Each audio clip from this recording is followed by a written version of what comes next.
Amahoro y'Imana abane namwe mwese bwoko bw'Imana. Ni Bishop Barazengiza Michel muri kumwe abwira kandi kuri uyu munsi turi kumwe kuri uyu munsi mwiza, munsi w'amahoro, muri kino kiganiro isezerano ryawe. Haleluya. Hano muri kino kiganiro turi kumwe turiko tuvugana ku igitabo c'ingoma ya mbere, ingoma ya mbere igice ca 4 kuri umurongo waho w'icumi. Kuri umurongo waho w'icumi hatubwira amajambo meza kandi aryoshe y'umukozi w'Imana Yabesi. Haleluya.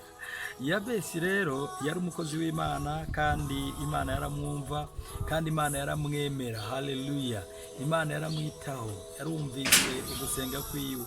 Nawe ndakwifuriza ngo uyu munsi amasengesho yawe Imana iyumve, kandi nimara kuyumva iyakire mu ngiro, ibikorwa bigende neza kugira ngo ubuzima bwawe bwose buze buhinduke. Bwana asifiwe sana.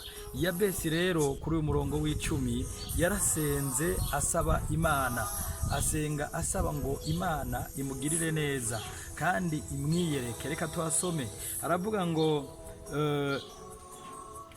Yabesi atakambira Imana y'Abisirayeli ati, coma ukama umugisha, ukungura urubibe rwanje, ukuboko kwanje kukagenda kundamira, ukuboko kwawe kukagenda kundamira, ukandinda ibyago singogwe. Nuko Imana imuha ibyo yasabye. Haleluya. Yabesi yakoresheje gusenga, maze kubw'amasengesho yiwe Imana iramwumva. Imaze kumwumva imuha ibyo yasabye. Sema haleluya. Mwene data, nta kintu na kimwe kiriho kiruta amasengesho. Amasengesho ni ikintu cya mbere gikomeye. Amasengesho ni ikintu gikomeye mu buzima bw'umwana w'umuntu. Ni ukuvuga ngo iyo umuntu asenze, Imana irekura imbaraga zidasanzwe ku bw'ayo masengesho abasenze. Ndakwifuriza nawe kugira amasengesho nk'aya Yabesi, ugasaba Imana ngo ikwagurire imbibe, ugasaba Imana ngo ikwagurire mu byo urimwo, maze igukure ahuri igushikane mu kindi kibanza. Bwana Yesu asifiwe sana. Ndakwifuriza mwene data ko Imana yo guteza intambwe ibyo uri mu uyu munsi, Imana ikabigukuramo ikagushira mu bindi bizima.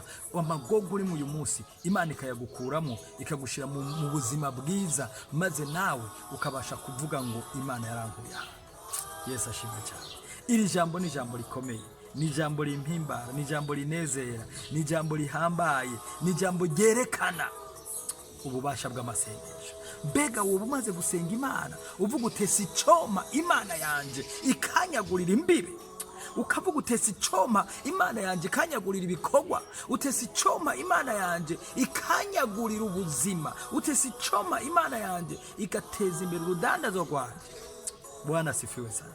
Ndakwifuriza kuri uyu munsi ngo Imana ikwagurire imbibe. Ndakwifuriza kuri uyu munsi ngo Imana ikwagurire,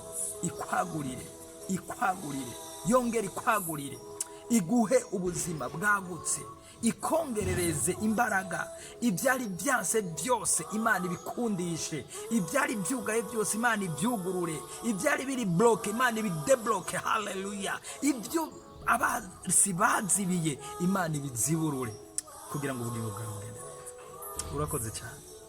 Yari Pastor Michel arongoye ishengero ry'isezerano ryera, Église de la Promesse Divine. Imana ibahe umugisha. Amen.